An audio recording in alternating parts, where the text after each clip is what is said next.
भारत को मिला ब्रह्मोस मिसाइल का एक और खरीदार। दुनिया के सबसे बड़े मुस्लिम देश से होगी बड़ी डील। भारत और इंडोनेशिया ब्रह्मोस सुपरसोनिक क्रूज मिसाइलों के सौदे पर हस्ताक्षर करने के और करीब पहुंच रहे हैं। रक्षा सूत्रों ने बताया कि बातचीत की लगभग सभी प्रक्रियाएं पूरी हो चुकी हैं।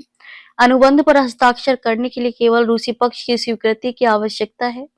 भारत और इंडोनेशिया लंबे समय से इस सौदे पर बातचीत कर रहे हैं। भारत और इंडोनेशिया लंबे समय से इस सौदे पर बातचीत कर रहे हैं। इस साल जनवरी में इस मुद्दे पर विस्तार से चर्चा हुई थी।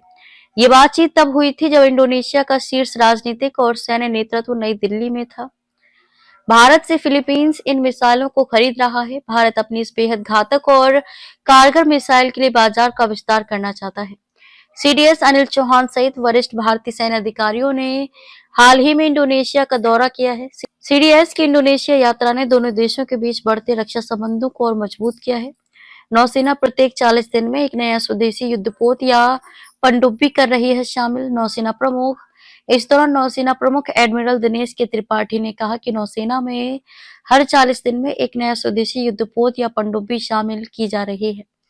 उन्होंने सुरक्षा संबंधी विभिन्न चुनौतियों से निपटने के लिए समुद्री क्षेत्र में संप्रभु क्षमता निर्माण के प्रयासों को भी रेखांकित किया।